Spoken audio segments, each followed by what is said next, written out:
नमस्कार दोस्तों, आप सभी का स्वागत है एनकेपी प्रोडक्शन में। मैं हूं नीरज और चलिए आज आपको अपडेट करने जा रहे हैं वो ई कल्याण से रिलेटेड बहुत ही बड़ा अपडेट निकल करके आया है। अपडेट क्या है, पूरा पॉइंट टू पॉइंट बात करेंगे। जो आपका डेट एक्सटेंड किया गया है, जी हाँ, डेट एक्सटेंड किया गया है और अच्छा खासा डेट एक्सटेंड किया गया है।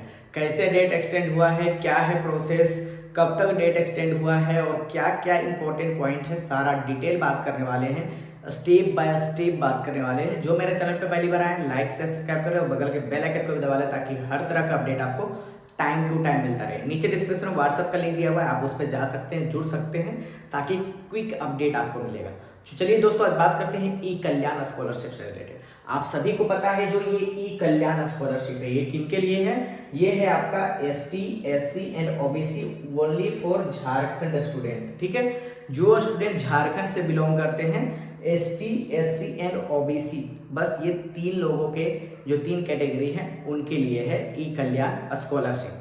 तो ये जो ई कल्याण स्कॉलरशिप है, अब यहाँ पर दो तरह का आता है।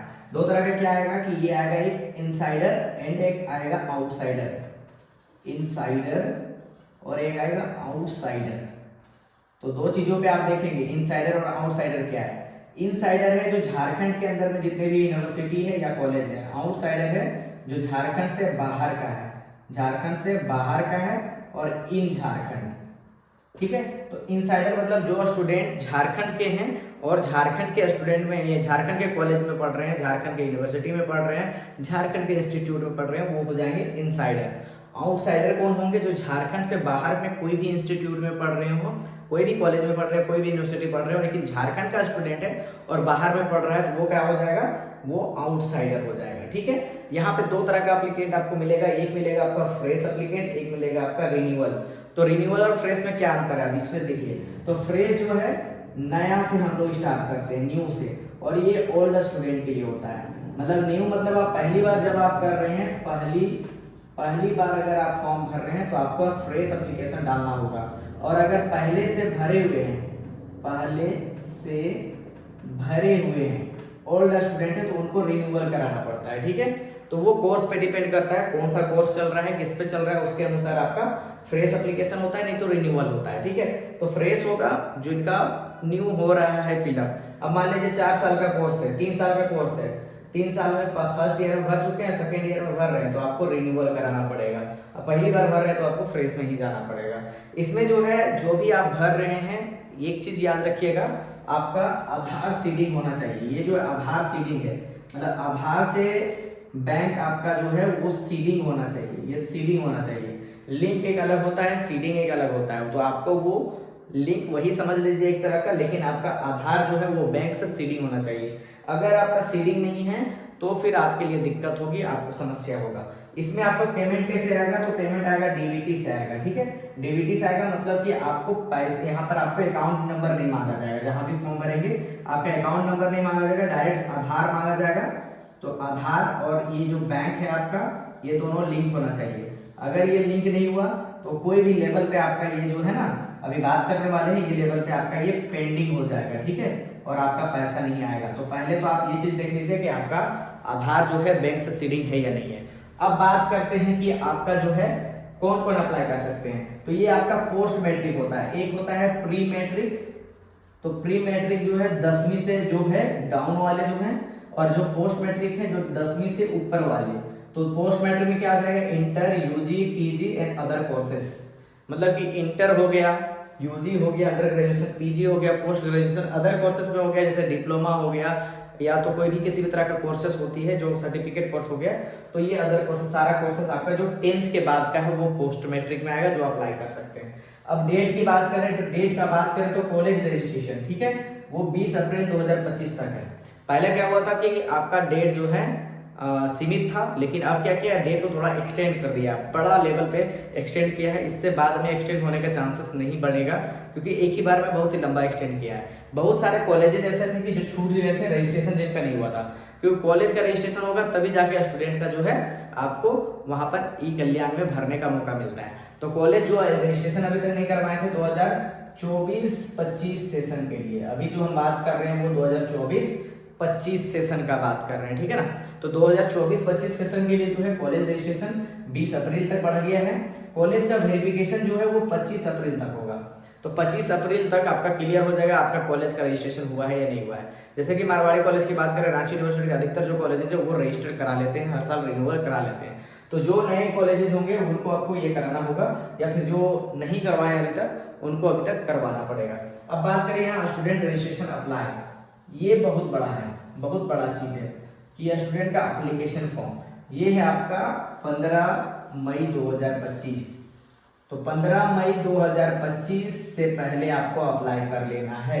15 मई 2025 आपका लास्ट डेट अभी दिया गया है, जो अभी आपका अपडेट होकर के आया है। तो 15 मई 2025 जो है ये लास्ट डेट मानिए आप, इसके तक में आपको अप्लाई कर लेना है। इसके बाद आईएनओ और कॉलेज से आप वेरिफिकेशन होता है, उसका डेट जो दिया गया है वो 20 मई 2025 दिया गया है।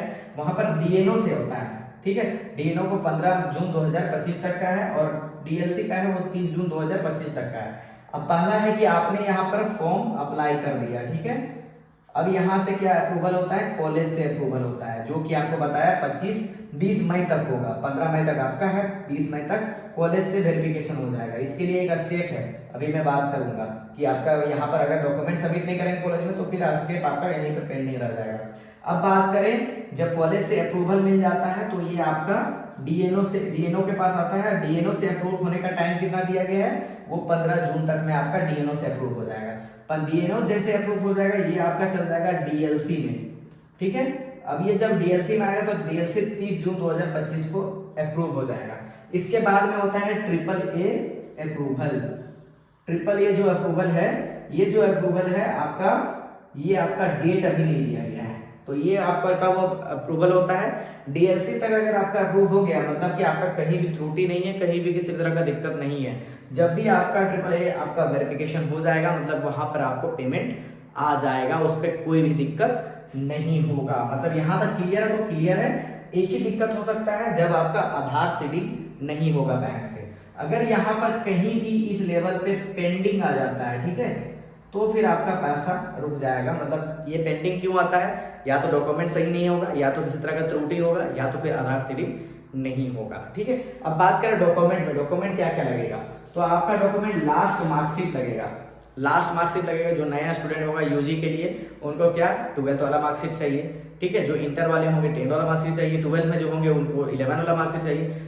ग्रेजुएशन में जो है फर्स्ट ईयर में जो है उनको 12th का मार्कशीट चाहिए। सेकेंड ईयर में जो होंगे उनको सेमेस्टर 2 का मार्कशीट चाहिए। थर्ड ईयर वाले को क्या चाहिए, सेमेस्टर 6 का मार्कशीट चाहिए, ठीक है। और फोर्थ ईयर में जो स्टूडेंट होंगे उनको सेमेस्टर 8 का मार्कशीट चाहिए। और जो पीजी में होंगे उनको ग्रेजुएशन का मार्कशीट चाहिए।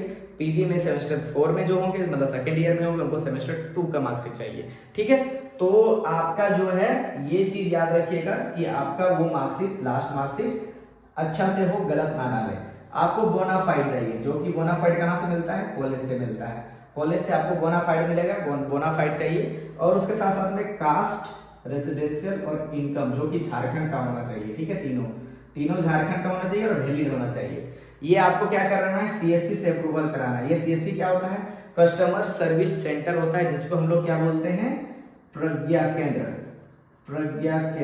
प्रज्ञा केंद्र से आपको क्या करना है, स्टाम्प और सिग्नेचर करवा लेना है। जिनका रिन्यूअल होगा उनका सिर्फ ये तीनों चीज नहीं मांगेगा, उनको सिर्फ ये इनकम मांगेगा जिनका रिन्यूअल होगा, और जिनका फ्रेश एप्लीकेशन होगा उनको ये सारा चीज मांगेगा, ठीक है। तो ये चीजें आपको यहाँ पे डालनी होंगी।